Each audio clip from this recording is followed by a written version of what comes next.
Yesterday also, you said that in relation to cocoa, NDC was going to face the full force of the minority because you were very, very unhappy. So are we to say that this is when we are going to see real opposition and that the first year was just like more comedies? Oh, no. I mean, well, I can't discuss our strategies, but simply put, I think that some extremists in this NDC government are not helping President Mahama to leave a legacy. You see, it's not easy to get a second chance. And I keep telling my friends in the NDC that, look, help the president to leave a name, a good name. But it appears as our friends are so hooked on to politics that every now and then they forget themselves. Already, 1 year is gone. Listen, let's face it. What are the tangibles in terms of policy implementation? What have they achieved?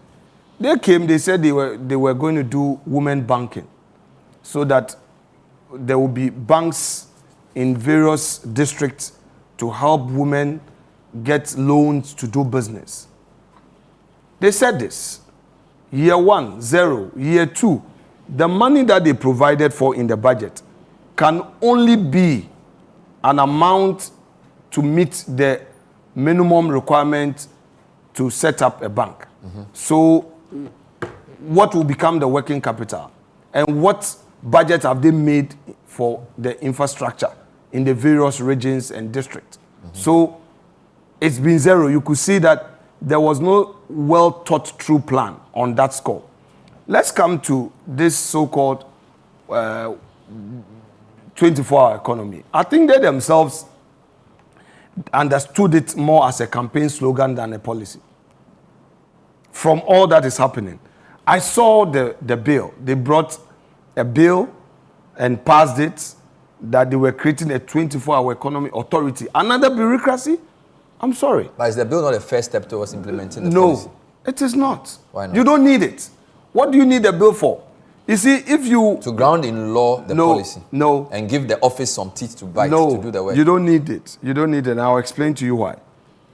You see, if the initiative is to create jobs, you look at the private sector, not government institutions. You have a Ministry of Trade. You want to give an opening to the private sector. What they should have done was to continue the Akufo-Addo 1D1F initiative. The 1D1F initiative, a very super economic policy for private sector. You relax taxation on imports, specifically meant for private sector. What you do is that once you take away the taxes, more companies get attracted to Ghana. When they come, they are able to import raw materials, machinery at a cheaper cost, and they are able to produce and sell cheaper. They are able to create employment, expand.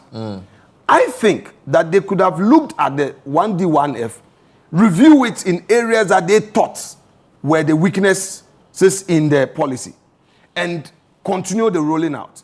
Look, as we speak, there are many companies in the 1D1F zone who are stuck. They don't know their left from their right. They don't know the direction that they are to go. There is so much uncertainty in the private sector. Ask yourself, the Minister of Trade, I have so much respect for her, my own colleague Lizzie. Look, she has beautiful ideas, but I've been telling her that, Elizabeth, you are redundant because there's no clear-cut policy by the government for the private sector. Look at the traders at Kantaman, Abosokai. I cautioned. I wish you could play that tape.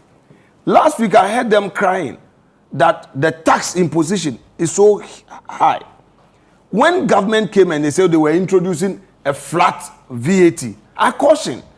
I argued strenuously. I said, look, I am a businessman. I'm a private sector person. I know the nuances in the private sector. What you are doing will make life difficult for the spare part trader. what you are doing will make life difficult for the woman who is selling at Kantamanto. Because they are in the informal sector.